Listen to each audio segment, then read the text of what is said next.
Welcome to the Blackhawks Breakaway podcast for CHSN with Charlie Romeliotis. I'm Pat Boyle. We're brought to you by Toyota. Toyota has more all-wheel drive and four-wheel drive vehicles than any other brand. Find yours and shine on. Toyota, let's go places. Charlie, let's go to the Blackhawks after a rough weekend. They don't show up in the first period against Buffalo, and they lose 6-2 on Friday. On Sunday, they score the first goal, give up 5 unanswered against the Dallas Stars. All of this as they get ready for the Winter Classic on Tuesday. Your thoughts on the weekend for the Hawks? Yeah, well, let's start with the Buffalo game. And the Hawks, because of the rules in the NHL with the 3-day holiday break, the Hawks were not able to fly into Buffalo the night before. So they had a 4:30 a.m. wake-up call for most guys to hop on a 6 a.m. flight to Buffalo. And so it feels like the cards were stacked against them. But Buffalo had a 13-game losing streak. And so this wasn't Chicago walking into, the Carolina Hurricanes building. And right. The Buffalo Sabres made Chicago look like a bottom feeder, and Buffalo looked like a Stanley Cup contender in that game. And so I think that was a disappointing result. But it's one of those games where you just flush it down the toilet because of the holiday break. And I'm not sure how much you read into a game where you don't have, really any practice time and the guys hadn't been on the ice for 3 straight days. The Dallas game, they score the first goal of the hockey game again. And then unfortunately things unraveled after the Tyler Bertuzzi ejection. I want to hear your thoughts on this, because in real time, when I was looking at the ejection, first of all, credit to the officials for originally giving it a 5-minute major, because it allowed them to actually review it and potentially reduce it to a 2-minute. If they had just handed out a 2-minute penalty, they weren't able to kind of do that.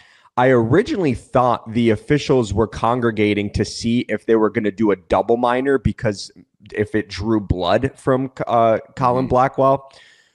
And so when I saw a 5-minute major and then it confirmed the review, he was ejected, I was a little surprised by it in real time. I'm like, looking at the hit, it didn't look intentional. It didn't look like malicious in any way. It was kind of him finishing a check, and then he just lost control of his elbow. I mean, maybe to some degree he knew what he was doing, but it didn't really look blatant like he was going out of his way to throw the elbow.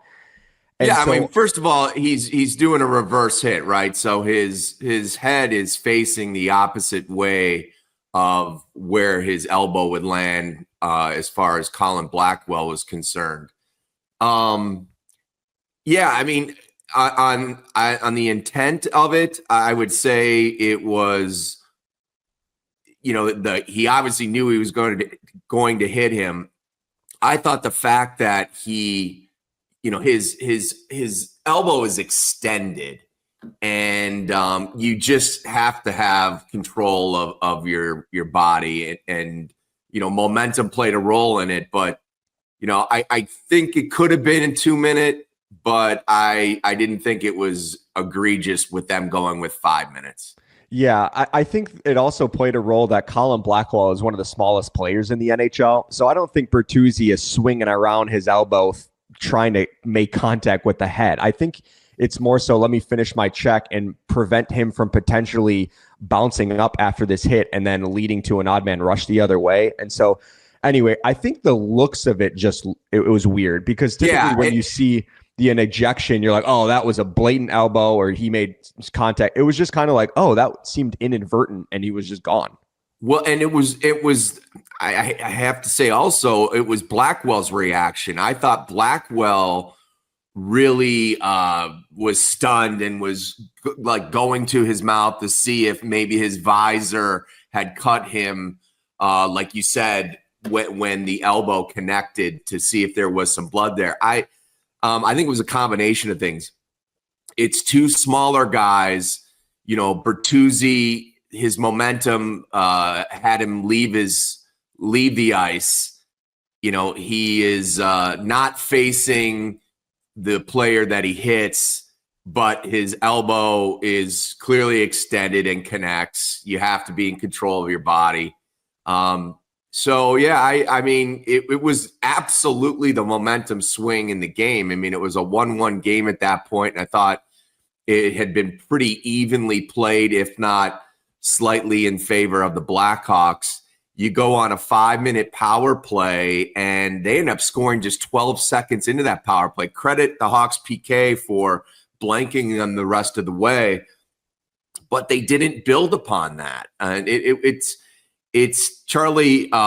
It's just, bad changes, little puck watching here and there. Like, there's just the margin for error with this team is so small, and they can string together half periods and even a period where you're like, okay, they played well 5-on-5. They carried play. And then 1 or 2 mistakes happen, and the result is in the back of their net. Yeah. The Hawks scored the first goal of that hockey game, and it was literally the shift after. I think the Blackhawks ended up getting a power play, and they weren't able to capitalize on it. So if that's a missed opportunity right there to go up 2-0, and they failed to do so. And then also, was it I think the game was 3-1, and then Nick Foligno has like a wide open net, and he gets slashed, and it doesn't get called. The stick just falls out of his hand, and He was as irate as I've ever seen Nick Foligno wearing a Blackhawks sweater. And I think there was a makeup call right after that, because I didn't think the Lindell penalty was, I thought it was ticky-tacky. But, I mean, if Foligno scores there, it's 3-2. Hawks have life again, and maybe the momentum changes. But then Dallas scores, whatever it was, 10 seconds into the third period, and that was the dagger right there. And so, yeah, it was disappointing, again, how things kind of unravel quickly. And you want to see the Blackhawks do a better job of responding to those types of adversity. And so that's where I think, it's the disappointment where when the bouncer, the call doesn't go your way, it's showing the mental fortitude to overcome that. So then not only do you lose Bertuzzi there for the 5 minutes, but he gets the game misconduct, so he's done. And that disrupts the Bedard line that over the last 4 games or so has been able to generate offense. Now, they've also been on the ice for goals. So how do you come to grips with the fact that, Bedard did get on the score sheet again last night, scoring a goal? I think a lot of us thought Bertuzzi was going to get credit for that goal, but it went in off of Sam Steele, the Stars defender in front of the net. And the fact that he was a -4 last night. Yeah, it was a tough game for Connor despite the goal. And he was a -4. He lost all 7 of his faceoffs, and he had 6 giveaways, and those came in the second, or in the first and second period. So he didn't have a giveaway in the third.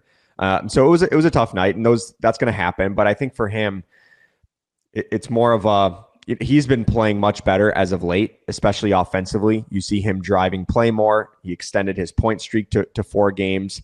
He's got a goal in 3 of his last 4. So he's slowly building, starting to develop consistent line mates with Tyler Bertuzzi, hopefully, and Taylor Hall. I would kind of not experiment, but I would put Teravainen back on that first line with Bedard and Bertuzzi. I just feel like the Mikheyev Teravainen connection had its little run, but now that Teravainen has his confidence back, I'd like to see what he can do back with Connor and Bertuzzi. And so, yeah, but not terribly concerned about Connor's performance. I mean, Dallas is a really good hockey team. And so not surprising that was a game that he struggled. Yeah, and you could also have Teuws take some of those draws too. He took some draws last night, and I think he was I don't know the final stats, but I know he was successful at least on a couple of face-off wins. Some interesting D pairings. The Brody Seth Jones pairing caused a lot of people on social media to perk up a little bit. Under Sorensen, the Hawks have been outscored 14-6 with TJ on the ice. And then since Seth Jones returned from his foot injury, the Hawks have been outscored 7-4. And so Seth's been on the score sheet in a positive way, but he's also he's also had the -3s. I think he was a -3 last night. What do you make of that D pairing in particular, and do you think that'll be tweaked here?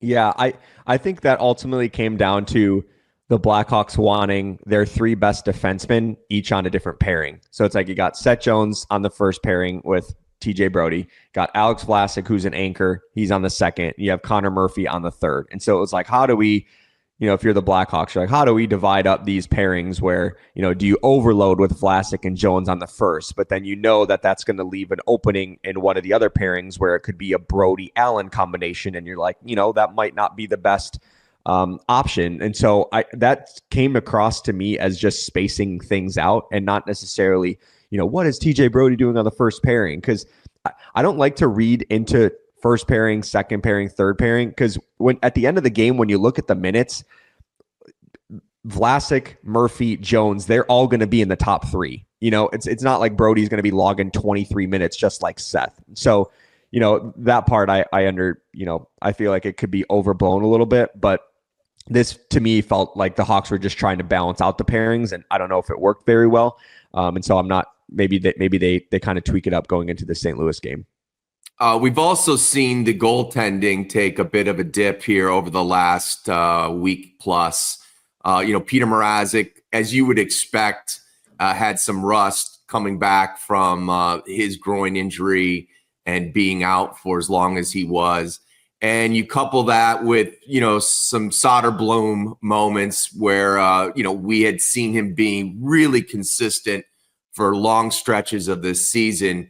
I think we've just, over the last week and a half or so, it's just been kind of a combo of both netminders not having their best nights. Yeah. It went from the Blackhawks getting elite goaltending from Mrazek and Soderblom every night to just kind of bypassing average and going over indexing the other way, where it's like, now they're not getting great goaltending. And so if you're the Blackhawks, I think they've gotten to a point where if they just get average to above average goaltending, they're going to be in most hockey games, just given how they've played this season competitively. But when you have games where you're like, oh man, that's a little softy, or, Mrazek has had a couple of those where you're like, oh, those are backbreakers. And so I think that's where it's like, oh man, now the Hawks have to kind of overcome some challenging goaltending right now. I'm not sure they're capable of doing that over a long period of stretch and see the results of it. And so hopefully, I was talking to Peter Mrazek after morning skate, and he was kind of half joking, half frustrated with his play lately. And he's like, I know it's going to turn around. I'm just a matter of when it's going to turn around, and so, he's frustrated with himself, but hopefully the Hawks can just get the goaltending to be back a little bit above average to above average versus, I feel like it's been probably in the bottom 7 over the last couple weeks here with how they've been playing. It's a great way to put it. Like, for so long, it's been above average and it bypassed average and went below it. And right. So you went from one extreme to the other, where if you just had kind of maintained an average production between the pipes, you probably would have seen a couple more victories over the last couple of weeks. That being said, we've got the Winter Classic on the horizon. Kevin Korchinski was sent down to Rockford. Wyatt Kaiser was recalled. I thought it was, some good. I'd say more good than down performance from Kevin Korchinski this last stint. The biggest stride I feel like I saw from Korchinski was you could definitely see that he's been getting better defensively, especially in those one-on-ones where he does a good job. He's not going to be the guy that's hitting players into the second row, right? Like he's going to defend using his gap control and through his skating and also his stick. And so we saw that play in the first game against the Rangers where he went one-on-one with Artemi Panarin and he played it beautifully. And so you saw plays like that where you're like, all right, he's definitely taking strides defensively. Were there moments where you're still like, he's getting a little bit bodied against some of the bigger forwards? Sure. But he is still so young and thin. There's still a lot of frame to fill there if you're Kevin Korchinski. The one area where I was a little discouraged is that his bread and butter is made with his offense. And so he didn't record a single point in his 9-game stint with Chicago, and he was on the second power play unit. And so that's where you don't want the defensive side to take away from his strengths. And so him trying to find that balance of continuing to focus on his offensive side, like building on his strengths, but just kind of elevating the floor of his defensive game, I think is where you want to see the improvement as he goes down to Rockford. And I got a question about this in the postgame show yesterday, and I wasn't able to answer it because we were tight on time. But, somebody was asking, why do they send Tim to Rockford to play 22 to 24 minutes when he could be playing that here in the NHL? And it's different when the NHL is not a developmental league for a 20-year-old defenseman that is still 185 pounds, that he could easily get to like 205 in a couple years and feel physically ready. And so you don't want him going through those growing pains in the NHL, and then his confidence takes a massive hit.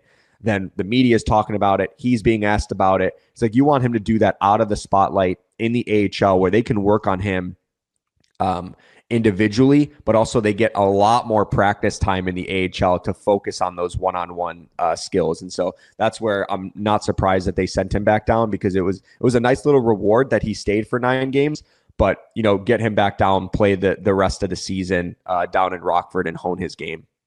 Also, when he was called up, you had Seth Jones out of the lineup, so you had a hole at the quarterback position on one of your power plays. So he was able to fill that role. Once Seth returns, one of the major roles that you had for him disappeared. So because you were turning now to Seth and to Alex to man those 2 power play units. So like you said, I like the idea of him being able to go down and play in all situations and continue to hone his craft. And like you said, fill out, because like that's what we're seeing, a lot of these guys, even Frankie Nazar and Connor, just like, they're going to be different players in a year or 2 when they build up their strength a little bit more and are able to handle the bodies that they're going up against each and every night. We're going to quickly arriving here is the Winter Classic. I know we're going to be out at practice today, Monday, as we tape this, and we're going to see the Blackhawks hit the ice around 3:30. I think they'll have a family skate as well. I'm hoping the weather cooperates. I hope yesterday wasn't a harbinger of what we're going to experience on New Year's Eve. Yeah, I was told that they could not work on anything ice related yesterday because it was literally raining all day in Chicago. And here's the encouraging part.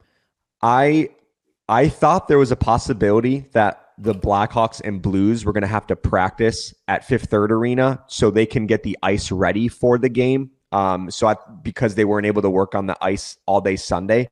But the fact that they're still going to practice at Wrigley Field today makes me feel like they're comfortable enough where the ice is in good enough condition that if they can just dodge the rain I think it's going to start overnight and go up until maybe 2 o'clock-ish, I think, if I put my meteorologist hat on. And so again, if it's snow, it's fine. But the rain you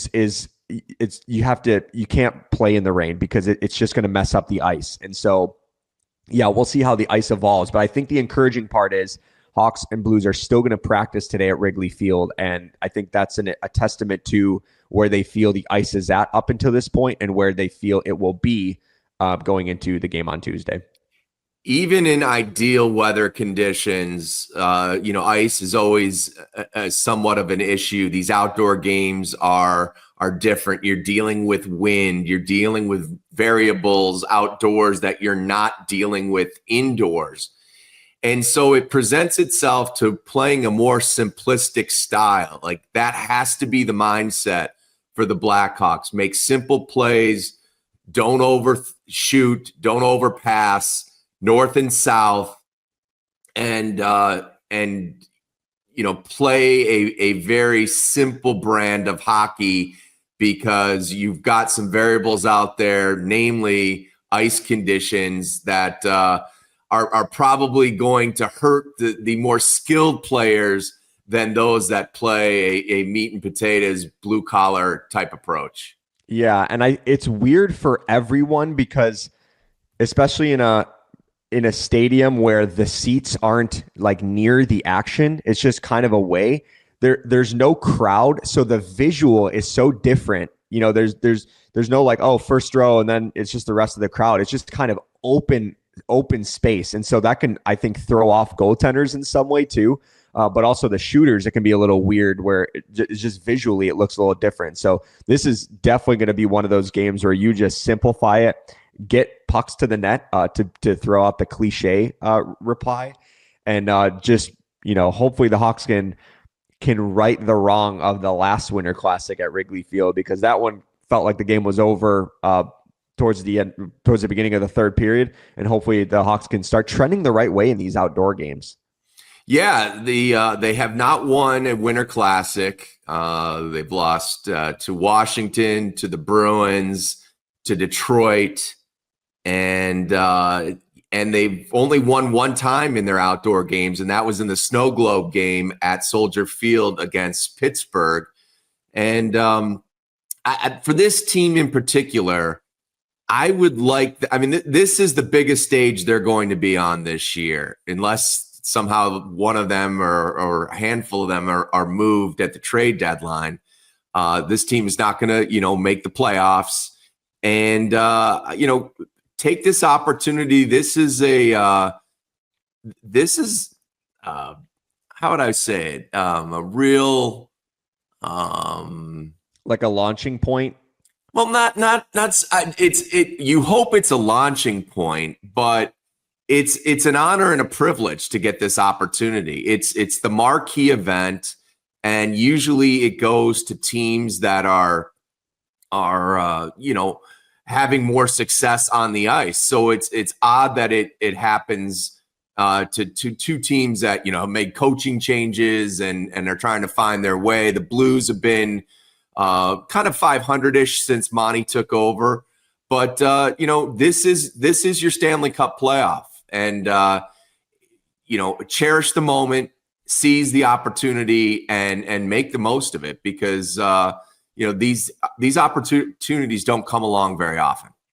For sure. And it's an opportunity to sell the game too. And I know it's kind of the cliche, but, there's a reason the Blackhawks are in this game, is because they have Connor Bedard on their roster, and he is the future of the NHL. And so you honestly, selfishly, just like as a hockey fan in general, you just hope Connor does something so special where he has this viral moment, whether it's a highlight reel goal or a highlight reel assist, that could just garner some social media moment to the casual fan that could potentially tune them in. But even just locally, I feel like the two teams that are playing in this, specifically the team that's hosting, there's always just this buzz in the atmosphere just leading up.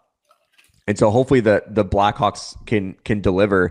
But to your point too, I also want to the veterans, some of the veterans that are participating in this, you can see the kid in them come out again. Like I was even talking to Mrazek after morning skate. He was like, "Oh, this is going to be my fourth outdoor game." And he was still like stoked about it. Or Seth Jones talking about his foot injury that he suffered. And he's like, "Oh my gosh, I started to worry about if I was even going to be ready to return for this game," because he hadn't participated in one.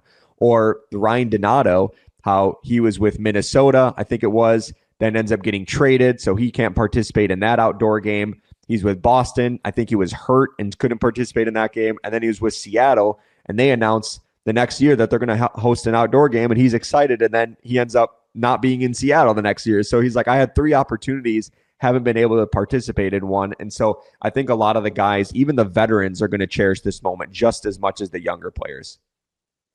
All right, I want to switch gears now. You sent me the GQ article on Jonathan Toews, and I invite all Hawks fans to take a look at it, especially if you're a big Toews fan. It's long. It's really revealing about what this guy not only has gone through since 2023 and since COVID, but he chronicles some of his digestive issues and immune issues that go back to 2009, before the first Stanley Cup. And it's been a real journey for him. And he's now, as we saw in that social media post a few weeks ago, he's gone to India, took a 5-week stint there, and he's practicing Ayurveda, if I'm saying that correctly, a traditional form of alternative medicine that involves herbal medicines, yoga, meditation, and enemas. And it's a graphic description of what someone goes through, but it kind of takes you through the lengths he goes to find the answers to what is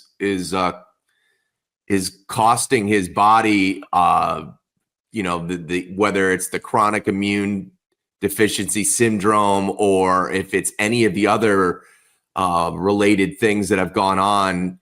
It was just a really, I don't know. It was a peek inside what somebody will go through to try to find answers to what ails them. And, we certainly wish him the best, but he has not closed the door on a possible return to the NHL. I mean, he's going to be 37 in April and hasn't played since 2023. But, what were some of your takeaways when you read the GQ piece on Toews?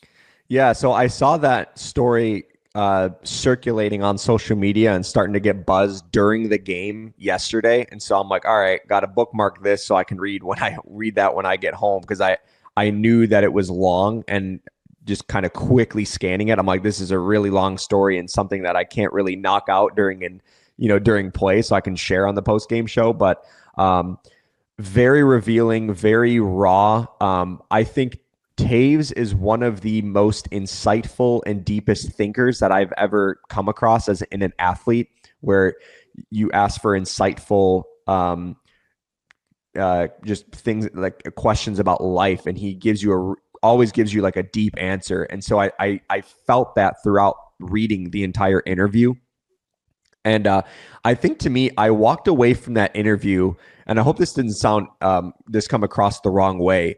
It seemed like he was trying to figure out solutions both mentally and physically. Like he was trying to find the synergy between what's from my inner self, or what's the body creating something inner. He's talking about state of gratitude and his attitude towards things, and having an open mind. And it was kind of like this search to not only find what was ailing him physically, but also what the mental state how that plays a role into the overall state of himself. And so it was a very fascinating interview. Man, I hope he's in a much better place, both physically, mentally. Just looking at some of the pictures that he's posted on social media, he looks like much thinner. Like you could see, he seems like he's in a much healthier spot. And then the very end of the interview, when he was saying, there's a part of me that still wants to give it my all in hockey, it's like, man, that desire feels like it's still in there. And I think it is in every hockey athlete. That, he was referencing some of the guys that have retired that say that desire to want to play and to compete is always in there. It's just when you retire, you just kind of have to accept that it's your time. And so I thought that was interesting. But yeah, it'll be I would still be surprised if he made an NHL comeback. But the fact that he's just still wrestling with, man, I still have that desire is interesting to me. Yeah, you talk about the transformation his body has gone through. When you read this article, you will understand. I mean, there's times where, he's only eating a butter substance for like 5 weeks. And, the stints, like he takes you through his day, up at 4, yoga at 5, skip this, skip that, skip that, excruciating massages where like you could hear the other people that were taking part, like screaming, and it's just like the lengths that he has gone to find the answers to all his medical issues, and seemingly his psychology, state of mind, journey as well. Like you said, it's kind of he's trying to match them both up. But it shows you kind of just how desperate he is and how frustrating this must have been for him for many years. And one thing, when he talked about being sick for so much of his professional career, it made me think to, all my interactions in scrums and in the locker room with him. And, when you're around people on a daily basis, you pick up, how, whether they've got a head cold or allergies or whatever. You can tell, you can hear it in their voice when they're talking. And when he said that in the piece, I thought back, I'm like, yeah, come to think of it, there were a lot of times where you would say, oh, okay, yeah, he's under the weather, he's dealing with allergies, or he's dealing with a cold or something like that, and it's going around the room or whatever.